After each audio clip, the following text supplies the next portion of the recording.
Okay, this is the ruling of the court on the issues that were raised yesterday. After the accused took play in this case yesterday, the 29th of July 2019, the defense team led by Professor Tom Ojenda applied to have all the accused persons admitted to bond or bail. In the DPP's response, through Mr. Alexander Muteti, assisted by Mr. Vincent Monda, the court was informed, though the DPP was not opposed to the grant of bail to the accused persons, the DPP applied that the court do have certain conditions appended to the terms of bail. The conditions that the DPP proposed are: 1, that the first accused, who is the governor of Kiambu County, be banned from going back to the office pending the determination of this criminal case. 2, accused persons to deposit their travel documents with the court. 3, all the accused persons not to contact witnesses either directly or indirectly, and or not in any way tamper with the exhibits. Accused persons not to access the offices. I presume this is targeted at specific accused persons who are the employees of the county government of Kiambu. Certainly, therefore, the context in this application is defined by two main issues. That is, that this court has to decide. That is, 1, whether the conditions proposed by the prosecution are legally permissible, and if so, whether the same should be imposed. 2, the amount that this court should set as security for release of the accused person on bail. Out of the conditions suggested by the prosecution, none generated much argument than the one that seeks to bar the first accused, who is the governor of Kiambu County, from accessing his office pending determination of these charges against him. Professor Tom Ojenda, referring to the case, to the High Court case and corruption criminal revision number 13 of 2018, Mohammed Zwazuri versus the Republic, and further anchoring his submissions on Article 182 of the Constitution and Section 62(6) of Anti-Corruption and Economic Crimes Act, submitted that imposing a condition that would effectively lock out a sitting governor from office is not constitutionally and statutorily feasible, since constitutional office holders are insulated from removal from office otherwise than by a process laid down by the Constitution. Commenting on the recent decision of Justice Mumbi Ngugi in Criminal Revision number 25 of 2019, a case that involves the current governor of Samburu County, Moses Kasaine Renokural versus DPP, where the judge upheld a lower court decision barring the governor who is facing corruption charges from going back to the office pending the trial. Professor Tom Ojenda submitting that this court is enjoined to interpret and apply the Constitution. Professor Ojenda pointed out that Article 10 of the Constitution represents an embodiment of constitutional principles, which, when considered alongside express provisions of the Constitution, the normative provisions must be applied, such as upholding the presumption on right to bail and innocence. He further argued that even when a court finds a section of law to be invalid, this does not take effect until Parliament repeals it, citing the decision of Justice Makau in petition number 56 of 2016, James Gasheru Kariuki, and 19 others versus County Government of Mombasa. Concerning Chapter 6 of the Constitution, Professor Ojenda referred the court to the decision of the Court of Appeal in Civil Appeal number 290 of 2012, Momo Matem versus Trust and Society of Human Rights Alliance and 5 others, where the Court of Appeal opined that although Chapter 6 was well-meaning in that it expressed the aspiration of the public to clean up our politics and governance structures, it was nevertheless necessary to ensure that the cases seeking removal or review of appointment on grounds questioning the integrity of the office holder, the same should be based on conclusive proof of such allegations.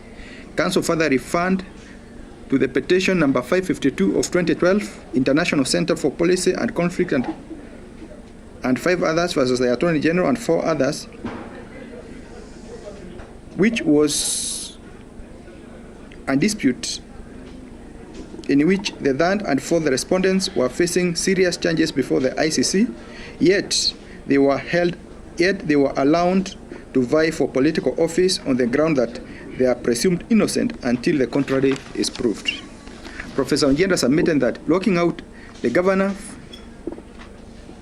by preventing him from accessing office was akin to ending his term prematurely. He contended that a deputy governor can only act on delegated functions assigned by the governor, and thus without the governor there will be a lacuna. On the amount to be set as security for bail or bond, he suggested various sums which he said should apply with respect to each accused and of which the court took note of. Mr. Swaka emphasized that the fourth and fifth accused are husband and wife and have school-going children, and that the fifth accused takes care of them. Additionally, that the fifth accused is asthmatic and also diabetic, hence her health would suffer immensely unless she gained her liberty and continues with the treatment. It was also submitted that they had fully cooperated with the investigators. Equally, counsel suggested amounts that he considered reasonable to be set as bail in respect of his clients. For the 6th, 7th, 9th, and 10th accused, advocate on record Mr. Mbiu Kamau urged the court to consider that the only phase 1 count 5, which relates to an alleged omission, insisting that they are not seen to have received or transacted with any cash in respect of the alleged offense. Mr. Muteti, appearing for the DPP, defended the DPP's position in seeking to impose terms restricting the first accused, just like others charged with him, from going back to the office, asserting that doing so would be upholding the constitutional principle of equality before the law, Article 27. He termed the High Court decision in Swazuri case as a decision per incuriam, inviting the court to take judicial notice of the fact that the nature of these changes, the nature of these changes would naturally require officers from Kiambu County to be called as witnesses, and it could thus be prejudicial to allow the first accused to go back to the office and continue superintending over them in the hope that justice will not be compromised. He observed that the danger against such witnesses testifying against their bosses was actually real.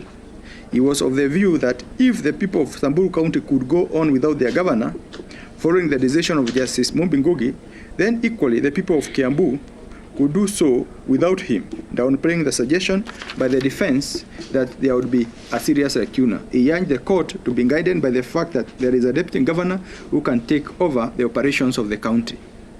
Mr. Monda urged the court to look beyond the interests of an individual governor and consider the wider public interest, as was amplified by the decision of Justice Mumbi Ngugi. In a rejoinder, Mr. Nelson Avi opposed the prosecution's submission for accused persons to deposit their travel documents, observing that this fact is not founded on any fact, since no affidavit had been filed to demonstrate that the accused are a flight risk. He further submitted that, as a governor, the first accused cannot travel outside the country without the sanction of the national government. Mr. Avi submitted that restricting a governor from carrying out his functions amount to a constructive removal against a constitutional mechanism that is provided for his removal. The first issue that I would need to determine is whether restricting the first accused from returning to the office pending the hearing and determination of this case is a violation of the law. The power of this court to grant board or bail is provided for under Article 49(1)(h) of the Constitution. The article stipulates as follows: an arrested person has a right to be released on board or bail on reasonable conditions pending a charge or trial unless there are compelling reasons not to be released. The essence of this court in reproducing this article is to consider what is contemplated by the phrase reasonable conditions. Under this article, which upholds the accused's right to bail, the court is empowered to impose conditions so long as it considers them necessary to ensure that the interests of justice are not compromised. If, therefore, a constitutional office holder is charged with a criminal offense and the court is of the view that a condition that limits access to his office should be imposed, would it be a violation of the Constitution? In my view, since the Constitution has given the court the power to impose conditions on granting of bail, it would not be a violation of the law unless, of course, it can be shown that in so doing, the court is unreasonable or has taken into account unreasonable considerations. If limiting or restricting a constitutional office holder from going back to the office can be termed as a constructive removal from office, then it would mean that the court cannot apply Article 49(1)(h) fully in cases of constitutional office holders facing charges before it, even when it considers that circumstances warrant such an imposition. I don't think Article 49(1)(h) intended that certain category of accused persons get preferential treatment when considering the conditions that the court can impose in the interest of justice. I further do not agree that limiting the governor's access to office is an affront to the Constitution, principle of presumption of innocence, for if it were to be the case, then denying an accused bail or bond would be tantamount to condemning them to finding them guilty. Yet, there are many people in remand who have been denied bond and they continue attending court for the trial of their cases. Imposing conditions that guarantee integrity and credibility of the trial cannot be an illegality. In the present case, the court was urged to take judicial notice of the fact that charges accused persons are facing relate to activities that took place within their offices. Consequently, it is logical to expect that witnesses who will testify are people who work in the said county government, where the first accused owns the highest executive office, that is the office of the county governor, where the executive authority is vested. Officers working in the county are at his beck and call. To ensure the administration of justice is not compromised, it is necessary to guard against the risk of possible prejudice in the criminal justice process by imposing appropriate conditions. In my view, restricting access to the office is a reasonable condition under Article 49(1)(h) of the Constitution in the circumstances of this case. I concur with the remarks of Justice Mumbi Ngugi in ACC 25 of 2019 when she rhetorically questioned, and I quote, "How effective will prosecution of such state officers be when their subordinates, who are likely to be witnesses, are under the direct control of indicted officer?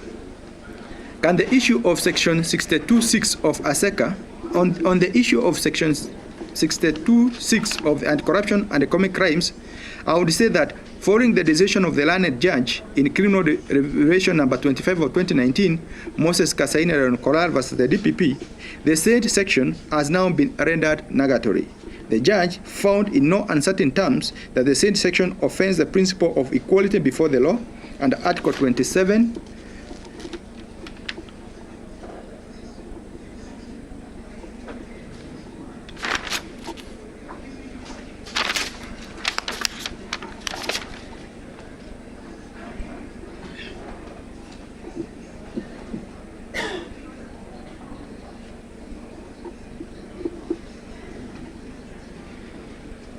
and further, and if the Constitution and further violates the Constitution, Article 10 on integrity, hence this court cannot therefore be urged to rely on it.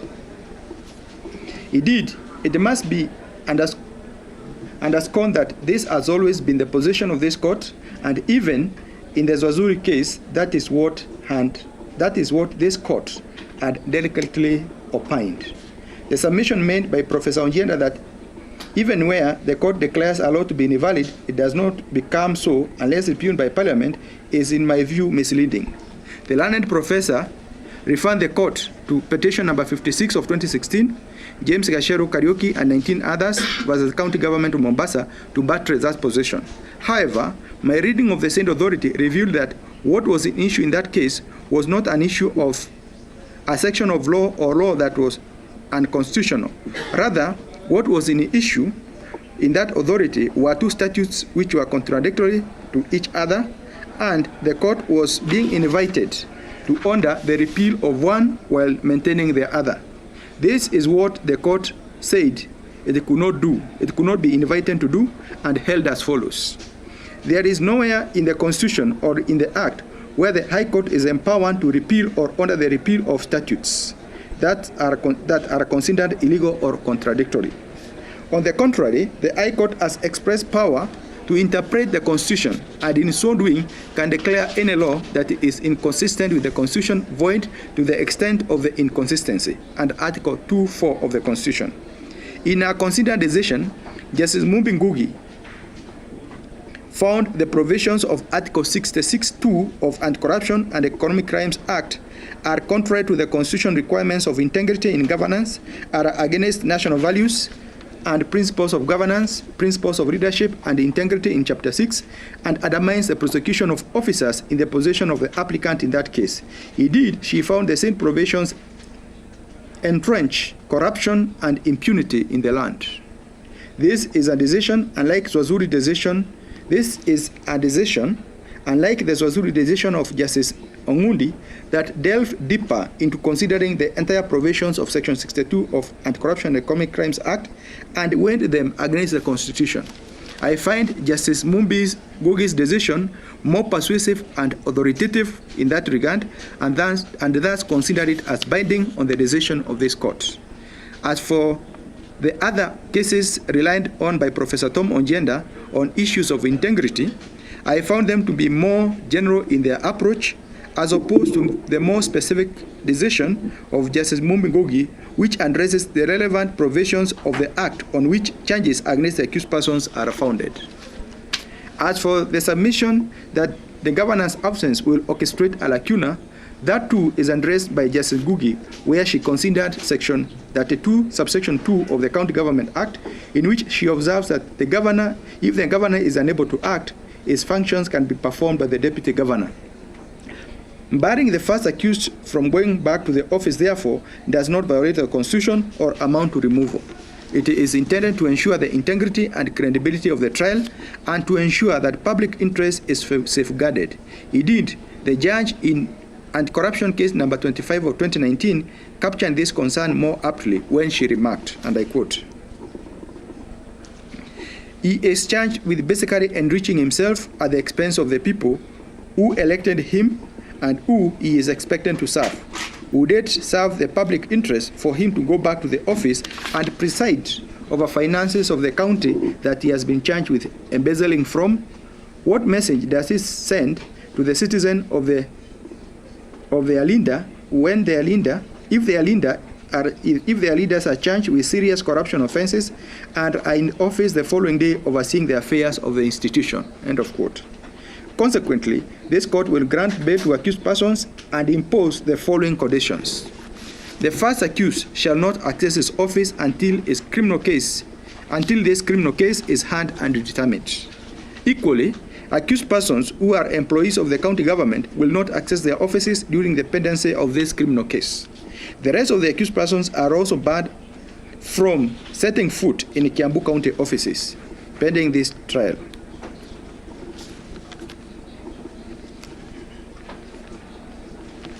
All accused persons will deposit their travel documents with the court to minimize the risk of accused traveling out of this court's jurisdiction without the leave of the court. For those without passports, a confirmation of the fact must be given by the Department of Immigration. They must not contact witnesses or in any way interfere with exhibits or any evidence. Concerning the amount to be sent as security for bail or board, the court has categorized the accused persons into three groups as follows. In so doing, the court has considered their counsel submissions, the number of counts that each accused face, the personal circumstances of the accused, including their health, and this was in respect of the fifth accused, the amounts involved, the fact that some of the accused persons are charged as a family, husband and wife,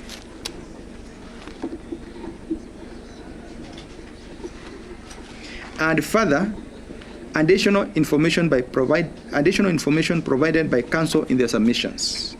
In the first category, I place the first accused and the fourth accused. The fifth accused also belongs here, but the court has considered a lawyer's submissions of ill health and the fact that she is a spouse of the fourth accused, and purely on humanitarian grounds, discretionary moved her to the second category.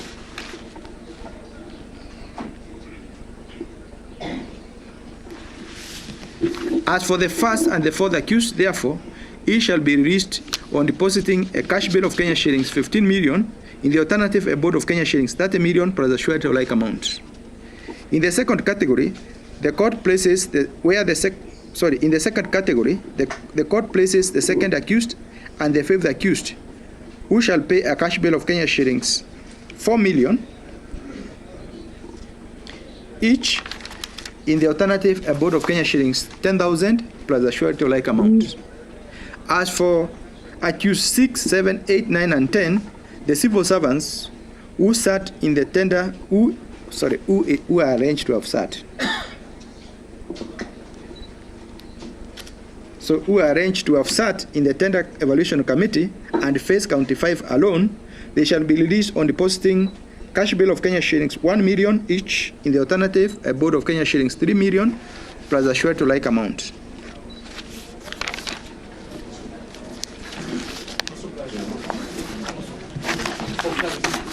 Yes. So the second and fifth accused to pay 10,000 Kenya shillings for clarity purposes. 10,000. What did you say? I said for the second accused.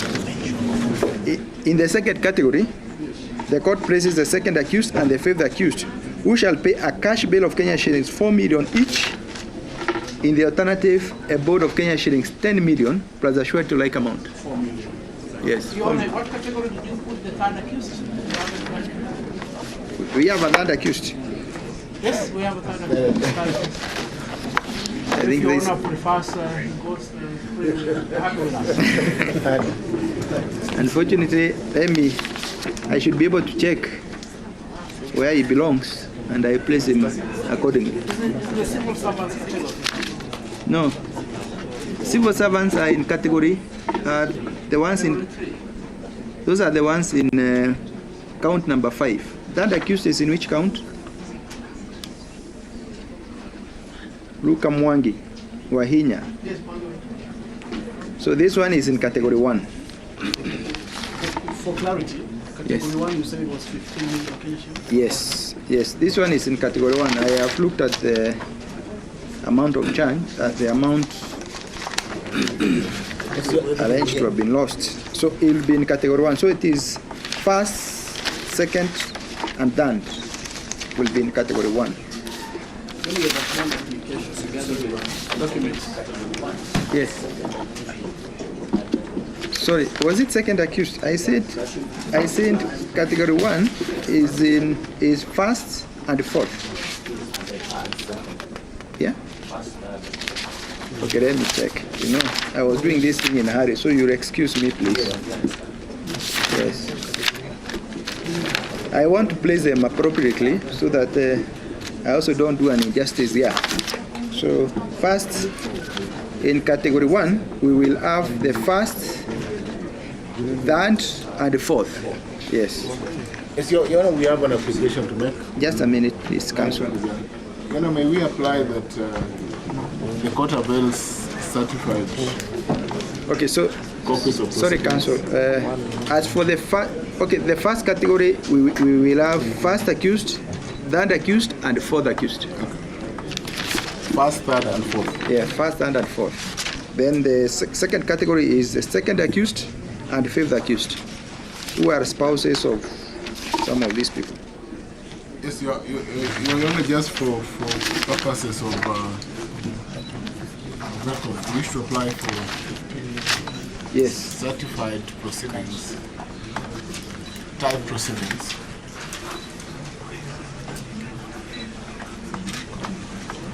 We shall be applying for revision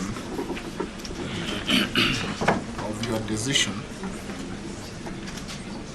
A second one. So that we can have another decision. Okay.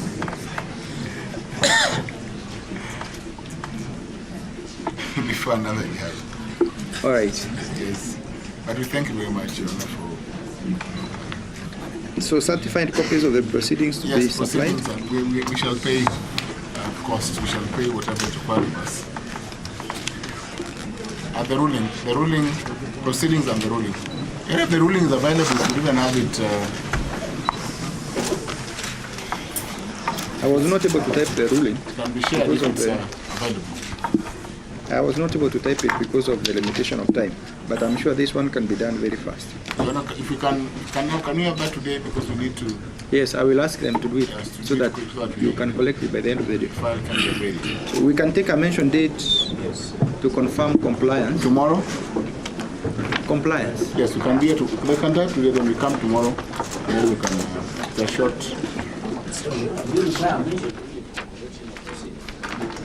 No, not for collection of the proceedings. For compliance, you have to supply them with the documents, or you have already done it. Yeah, they haven't know. You're not, on the second day, we have not been supplied with any documents. We do not even know. We don't even have the full menu of the witnesses yet. The witness statements have not been supplied. And I believe those would then be, they would need to tell us when they supplied the witness statements and when they would supply other documents that are necessary for the trial, so that when we take a pre-trial date, we have those documents. We have none of the documents that we require for this trial. Mr. Mutete, how much time will you require to supply those documents? I'm advised by the investigators they require about 3 weeks because of the number of the accused persons. 3 weeks. So that that's good. Come back and tell you that.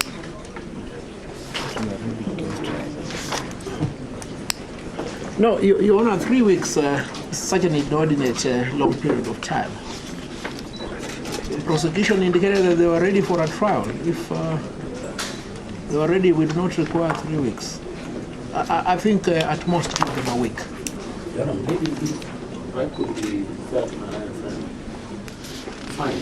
If they are ready to receive soft copies, we can shorten the period so that we can copies themselves. No. And also make them understand.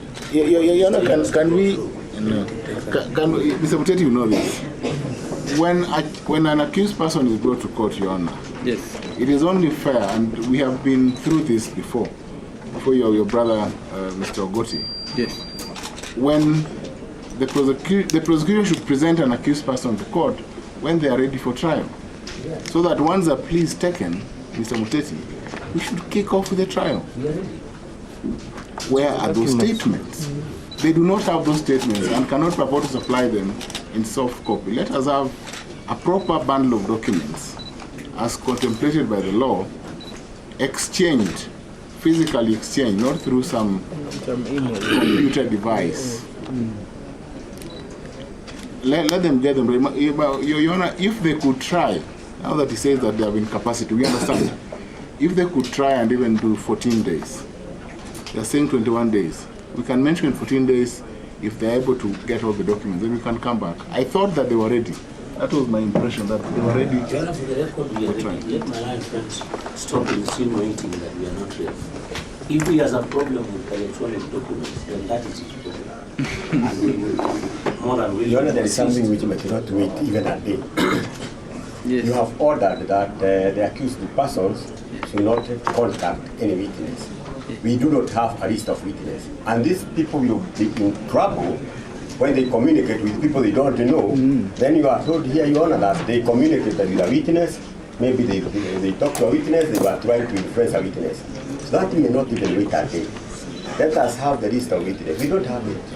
They don't know who is a witness in this case. And Your Honor, that is an order from this court.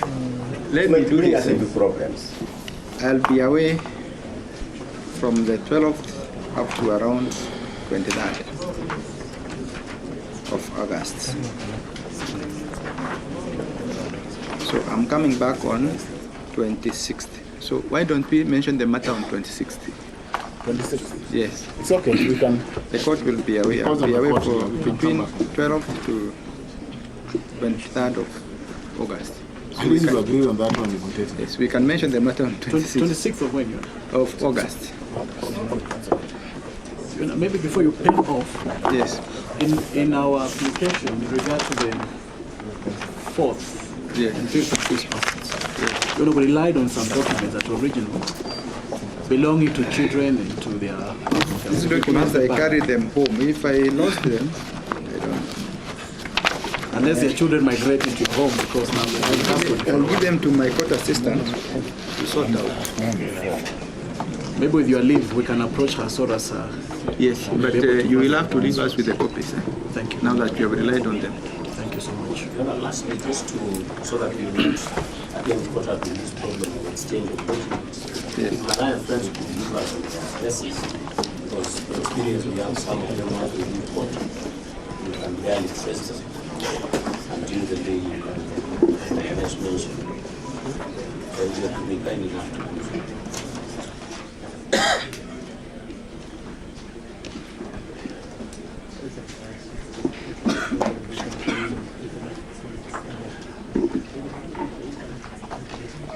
I think that is a reasonable proposal. So Pretty, you can pass a full stamp to them so that they can indicate their addresses. When the bundles are ready, you can be called. We will do that, but you Yes. may make a further application. Yes. In view of the fact that a revision under Section 362 does not require the procedure of typing, the file itself can be sent upstairs to the judge without a process. Particularly, even barring your order on visiting the county, which now goes beyond the Mumigubi decision, that's for, because you have not said whether you can visit with anyone. No. But you agree, Mumigubi had said you can visit with the ESCC. But you said it doesn't go. That's fine. Now for the sums, at least let us deal with the sums. I apply that you allow us, that you refer the original file to the judge in the anti-corruption court for purposes of making an application under Section 362 of the CPC. We pray that the matter be mentioned before the High Court judge today at 2:30, even as we pass through the other proceedings that you have indicated.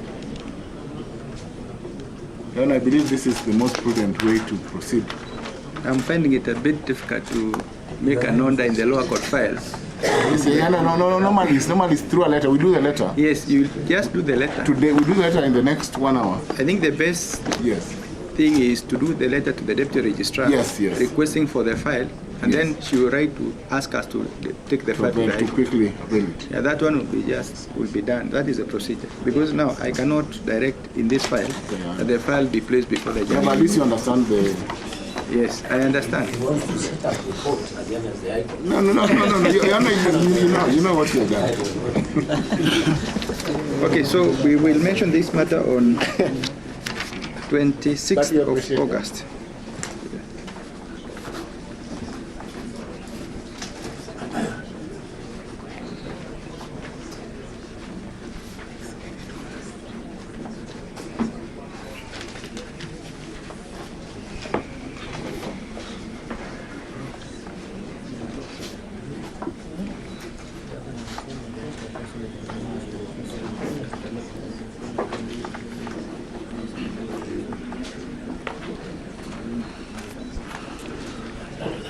So, mentioned on 26th August 2019 to confirm that the prosecution has availed all the material it intends to rely on in the prosecution of this case.